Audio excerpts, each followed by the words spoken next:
Hello everyone, welcome to Reformers of Education. So this is our second video. This is regarding my introduction. You can read it. So let's start. This is the part 2. ये जो हमने last time किया था उसका part 2 है कि जो senior assistant आए के क्वेश्चंस आए थे एग्ज़ाम में, उसके बारे में देखते हैं. कुछ क्वेश्चंस हमने सॉल्व कर लिए थे क्वांट के, बाकी के क्वेश्चंस आज सॉल्व करेंगे. तो देखते हैं. और हाँ, हमारी अप्रोच वही रहेगी जैसे कि लास्ट वीडियो में थी कि आप एक बार पॉज कीजिए वीडियो को, खुद से सॉल्व कीजिए, ध्यान से पढ़िए क्वेश्चन को और फिर मेरा सॉल्यूशन देखिए. ठीक. So let us start the solution.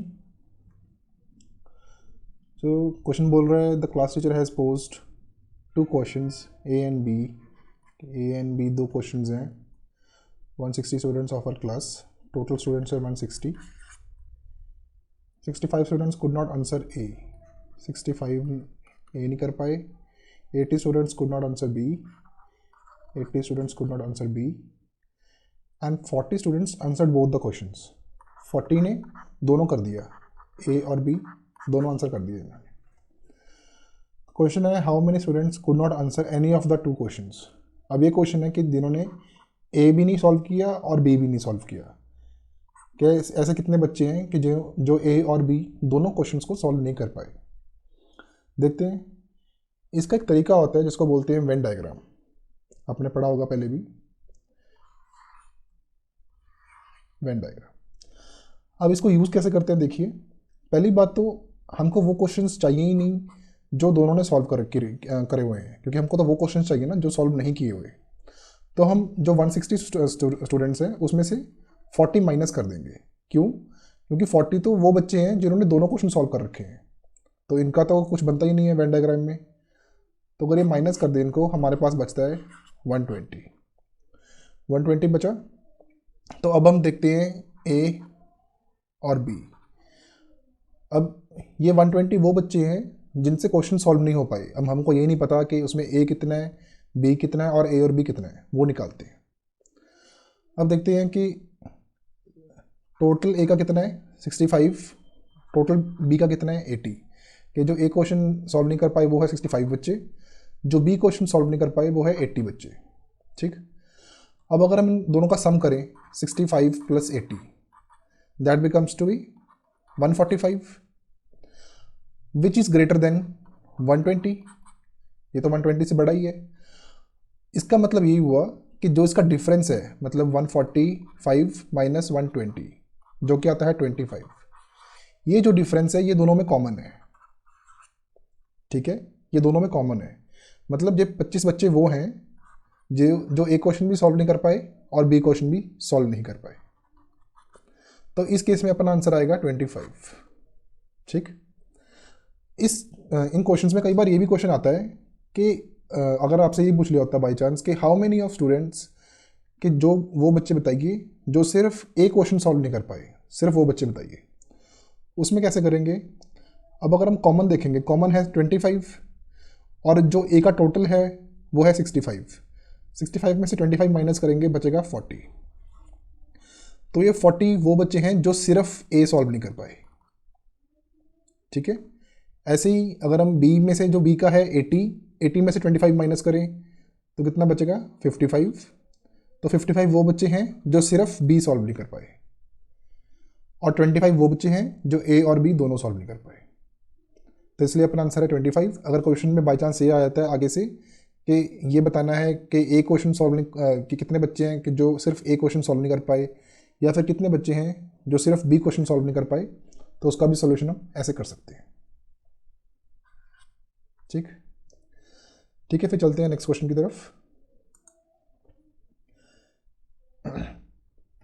इसमें है भैया, इसमें भी आप एक बार वीडियो को पॉज कीजिए और खुद ट्राई कीजिए क्वेश्चन को.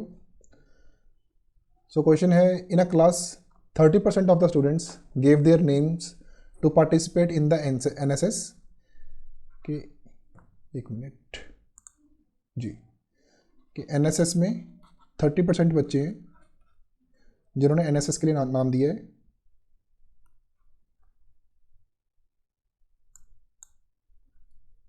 उसके अलावा जिन्होंने एनसीसी में नाम दिया है वो बच्चे हैं 75। अब सॉरी, ये 75% है, याद रखना ये दोनों परसेंट है, एक्चुअल बच्चे नहीं बताए। फिर है कि 3 students participate in neither of this two, कि 3 स्टूडेंट्स ने किसी में भी पार्ट नहीं किया, ना ही एनएसएस में ना ही एनसीसी में। And 6 students wanted to participate in both, और 6 बच्चों ने दोनों में ही पार्टिसिपेट कर लिया। अब इस क्वेश्चन को आपको देख के लग रहा होगा कि ये भी एक वेन डायग्राम का क्वेश्चन है, पर ध्यान से देखेंगे अगर हम तो इसमें वेन डायग्राम बन ही नहीं सकता। ये काफ़ी अच्छा क्वेश्चन पूछा है पीटर प्लेस बी ने क्योंकि बच्चे इसमें कंफ्यूज हो जाएंगे कि बच्चे इसका वेन डायग्राम बनाने लग जाएंगे कि इसका 35% है, इसका 70% है, और इसको कॉमन निकाल लेंगे। कॉमन क्या आएगा इसका 5%, और 5% की वैल्यू को मान लेंगे 6, क्योंकि ये दिया हुआ है कि 6 तो दोनों ही सॉल्व कर रहे हैं, तो 5% की वैल्यू 6 मान लेंगे, और 100% की वैल्यू मान लेंगे 5 × 200, इसका 120। तो बोलेंगे 120 आंसर है, पर आंसर 120 नहीं है। ये अप्रोच इस क्वेश्चन के लिए गलत है। इसमें गलती क्या है, क्योंकि इसमें से हमने वो 3 बच्चे नहीं देखे, जो 3 बच्चे जो किसी में भी पार्टिसिपेट नहीं कर रहे, हमने वो बच्चे काउंट नहीं किए इस अप्रोच में, तो इसलिए इसका थोड़ा सा डिफरेंट होगा तरीका। ठीक, तो देखते हैं इसमें अगर हम टोटल बच्चे देखें, एक इक्वेशन बनाते हैं जिसमें हम देखते हैं कि टोटल बच्चे जो पार्टिसिपेट कर रहे हैं वो कितने हैं। अगर मैं टोटल बच्चे टी मानता हूँ कि पूरे जो टोटल बच्चे हैं वो टी हैं, तो एक तो हमको पता है कि टोटल बच्चे कितने पार्टिसिपेट कर रहे हैं, अगर वो निकालें तो वो बनेंगे 30% of T plus 75% of T.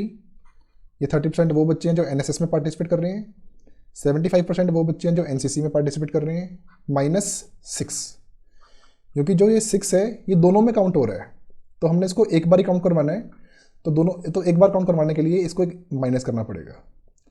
तो ये हमारे पास बच्चे आ गए जो कि पार्टिसिपेट कर रहे हैं, and that will be equal to T -3। वही होंगे ना, क्योंकि जो टोटल बच्चे हैं उनमें से जो -3 करेंगे उतने ही बच्चे पार्टिसिपेट कर रहे हैं, क्योंकि हमको ये भी बताया गया है कि 3 बच्चे तो किसी में पार्टिसिपेट नहीं कर रहे जी। तो इसका आंसर इस तरह से होगा। ये जो इक्वेशन बनी है इसको सॉल्व करेंगे अगर, तो अपना ही सारा क्वेश्चन सॉल्व हो जाएगा। तो देखते हैं 30% of T plus 75% of T, ये बन गया 105% of T minus 6, that is equal to, अब ये सिंगल टी है, if I convert single T into percentage तो क्या बचेगा 100% ऑफ टी। इसको मैं ऐसे लिख सकता हूँ कि टी, अगर जैसे कि टी है, ये मैं बोल सकता हूँ ना कि ये टी पूरा आपस में 100 के अपने आप में 100% है। थोड़ी सी कैलकुलेशन इजी करने के लिए ऐसे लिख सकते हैं -3। तो अगर हम देखें इसको इधर लेके जाएं, 6 को इधर लेके जाएं, क्या बचेगा कि 5% of T is equal to 6 - 3, that will be 3। So 5% of T is equal to 3। अब अगर हमने निकालना है कि 100% टी कितना होगा, कि टोटल जो बच्चे हैं वो कितने हैं, वो निकालेंगे, दोनों तरफ इंटू 20 कर दो। सॉरी, यहाँ पे परसेंटेज नहीं आएगा,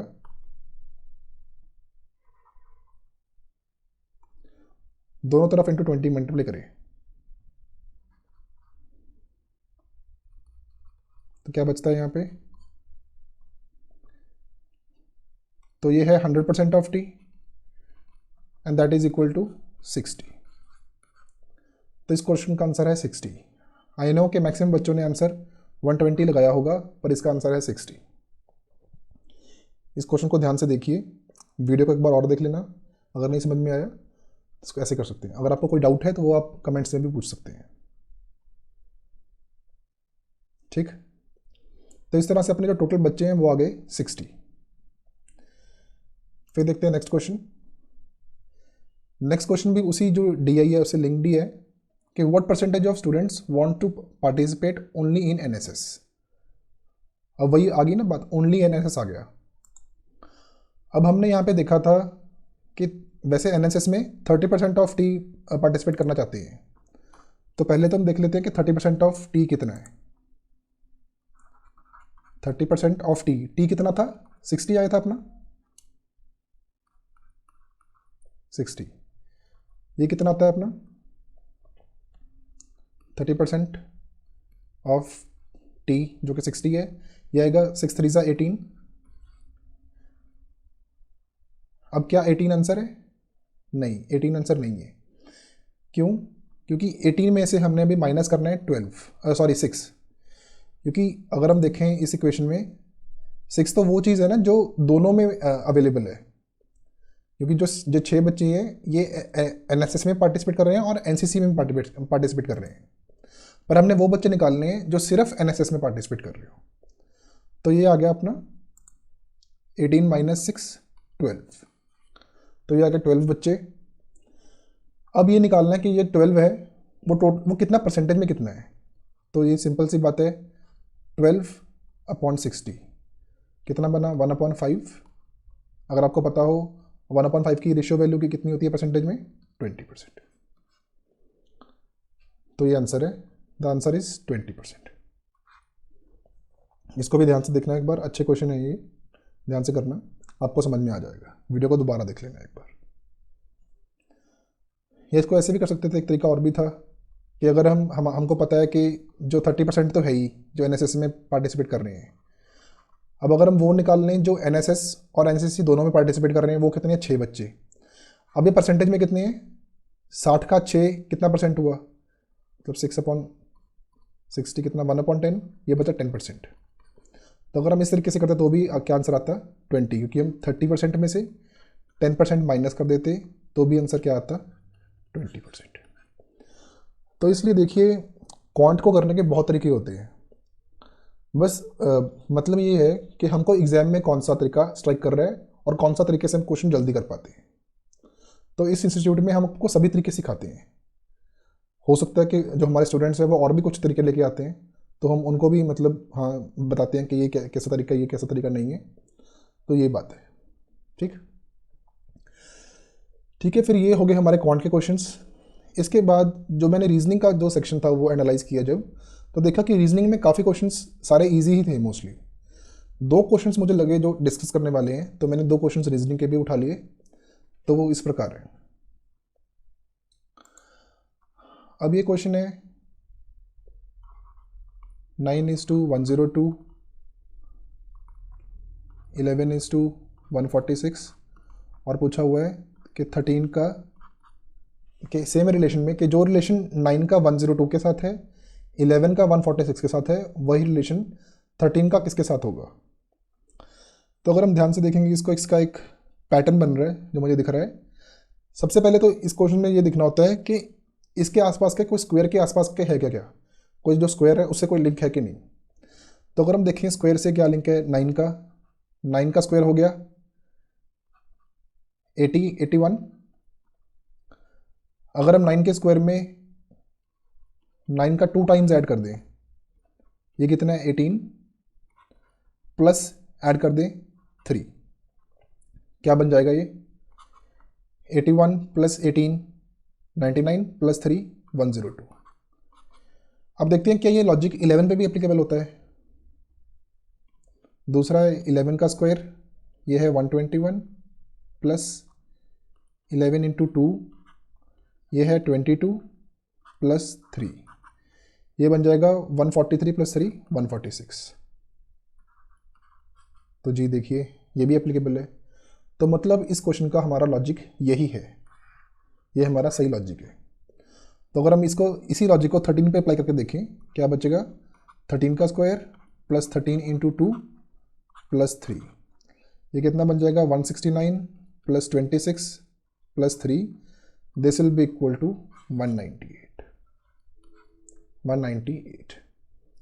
इन्होंने अच्छा क्वेश्चन पूछा है। तो सबसे पहले इस तरह के क्वेश्चन से में आपको ये देखना है कि स्क्वायर के आगे पीछे क्या लिंक है। स्क्वायर के लिंक ढूंढ लिया आपने, इसका हो सकता है कोई और मेथड भी हो, पर मैंने जब इसको सबसे पहले क्वेश्चन को देखा तो मेरे दिमाग में ये मेथड स्ट्राइक किया। रीजनिंग में ये होता है कि एक क्वेश्चन को करने के काफ़ी तरीके होते हैं कि हो सकता है इसमें कोई और लॉजिक भी बन रहा हो, पर जो मैंने देखा कि ये जो फर्स्ट 2 जो मैंने लॉजिक बनाया ये पहले 2 में फॉलो हो रहा है, तो फिर यही आंसर में फॉलो होना चाहिए। तो इसका आंसर है 198। ठीक, करते हैं नेक्स्ट क्वेश्चन। एक ये क्वेश्चन भी ठीक पूछा था pre triple S B board ने। यह है कि Rama, Bhima and Bond have 2 articles each from the available 6 articles. ऐसे क्वेश्चंस कैसे होते हैं, इसके हमको एक चार्ट सा बनाना पड़ेगा।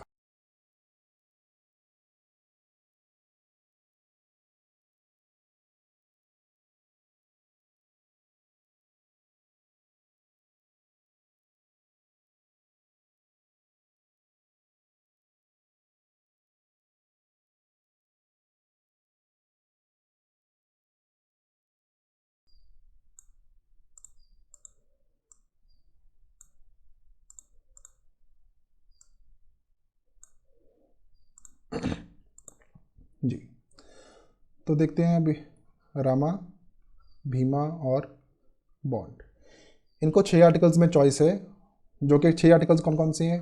Gun, bow, arrow, mace, sword and dagger. ठीक, ये चीज़ें हैं। अब इसमें हमको कंडीशंस बताई हुई हैं। कंडीशंस देखते हैं कि Bhima will not take the gun और द बो, कि भीमा ने गन नहीं लेनी और बो भी नहीं लेना। Bond will not take any of sword, कि बॉन्ड ने स्वॉर्ड नहीं लेना, स्वॉर्ड, बो एंड डैगर। ठीक है, ये बताया हुआ है। एंड एक ये सिचुएशन बताई हुई है कि if one of the 3 people takes the sword and the mace, कि अगर कोई भी इनमें से एक स्वॉर्ड और मेस लेता है, तो ये बताना है कि जो जो बंदा गन लेगा वो दूसरी चीज़ क्या लेगा। ठीक है, ये बताना है। तो अब देखिए, जो मेस और स्वॉर्ड दिलाने हमने, पहले वो कैसे डिसाइड करेंगे। इसमें हमारे 2 केसेस बनेंगे, क्योंकि अब देखिए हमारे पास 2 ऑप्शंस हैं। जो मेस और स्वॉर्ड है, चाहे राम को दे दें चाहे बॉन्ड को दे दें, सॉरी बॉन्ड को नहीं, भीमा को दे दें। भीमा भी मेस और जो स्वॉर्ड ले सकता है और राम भी मेस और स्वॉर्ड ले सकता है। तो हम 2 केसेस बनाएंगे इसके। पहले देखते हैं केस 1। केस 1 में अगर हम जो मेस और स्वॉर्ड है राम को दे देते हैं, तो इनको ये मिल गया, बाकी सबका क्रॉस। अब इनको ये दोनों मिल गए, तो भीमा को मेस और स्वॉर्ड नहीं मिल सकता, क्योंकि क्वेश्चन में दिया हुआ है कि कोई 2 आर्टिकल ही ले सकता है एक बंदा। तो ये भीमा क्या लेगा? Arrow and dagger. अब अगर भीमा एरो एंड डैगर लेगा, तो जो बॉन्ड है, बॉन्ड क्या लेगा? एक तो गन ले सकता है, एरो नहीं ले सकता क्योंकि वो भीमा ले चुका है, और एक मेस ले सकता है।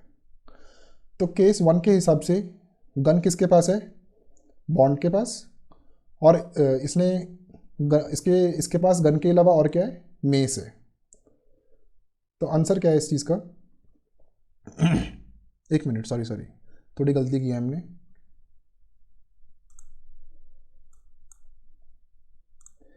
क्योंकि मेस तो ऑलरेडी लिया हुआ है ना रामा ने, तो ये मेस भी नहीं ले सकता। सॉरी, बो आंसर आएगा इसका शायद, क्योंकि इसमें लिखा हुआ है कि Bond will not take sword, bow and dagger, sword, bow and dagger,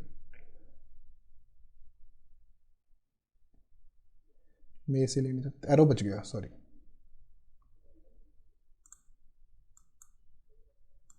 इसका आंसर आएगा एरो।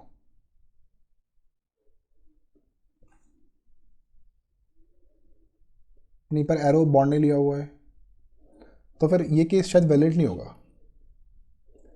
एक बार केस 2 बना के देखते हैं, क्योंकि इसमें जो बॉन्ड है उसके पास एक ही चीज़ आ रही है, गन। बाकी चीज़ें वो ले नहीं पा रहा है कुछ भी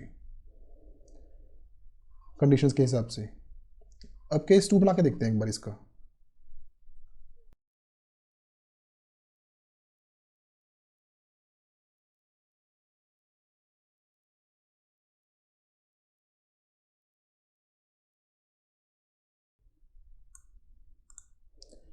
अब अगर इसका केस 2 बनाते हैं, राम, भीमा और बॉन्ड, क्या आर्टिकल्स थे? Gun, bow, arrow, mess,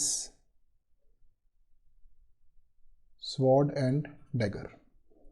question के हिसाब से क्या था पहले कि Bhima will not take gun and bow and ball will not take Bond, ये स्वॉर्ड नहीं ले सकता, बो नहीं ले सकता एंड डैगर नहीं ले सकता। ठीक है, और ये बताया था कि one of the three sword और मेस ले सकता है। तो पिछली बार हमने देखा राम को दे दिया था ये स्वॉर्ड और मेस। अब देखते हैं भीमा को कि स्वॉर्ड और मेस भीमा को दे दिया, तो ये बाकी कोई नहीं ले सकता। अब अगर ये नहीं ले सकता तो राम भी मेस और स्वॉर्ड नहीं ले सकता, तो फिर इसके पास क्या ऑप्शंस बच गए? पहले तो ये भी देख लेते हैं कि जो बॉन्ड के पास क्या ऑप्शन बचे हैं। इसके पास बच गया, क्योंकि ये मेस ऑलरेडी लिया हुआ है तो ये नहीं ले सकता। इसके पास बच गया गन और एरो, और इस हिसाब से राम के पास बच गया बो एंड डैगर।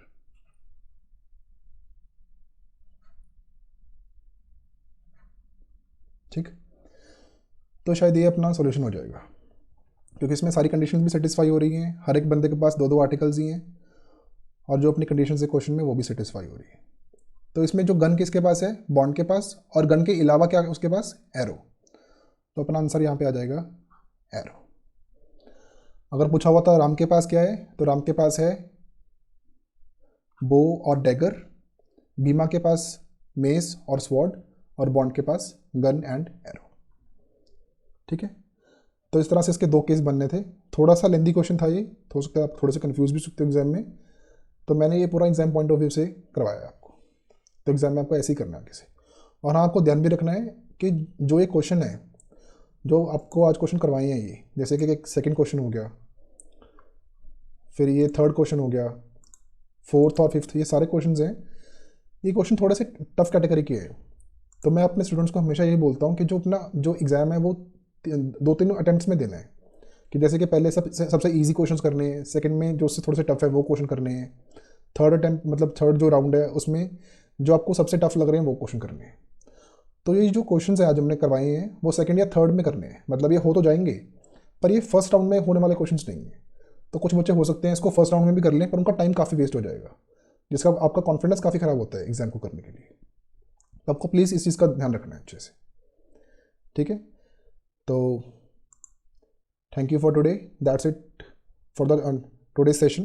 अगर आपको कोई भी डाउट्स है, कोई भी डाउट है तो आप मुझे कमेंट्स में भी बता सकते हैं, और हमारा जो टेलीग्राम ग्रुप है वो भी मैंने शेयर किया हुआ है नीचे डिस्क्रिप्शन में, तो वो उसको भी आप ज्वाइन कर सकते हैं।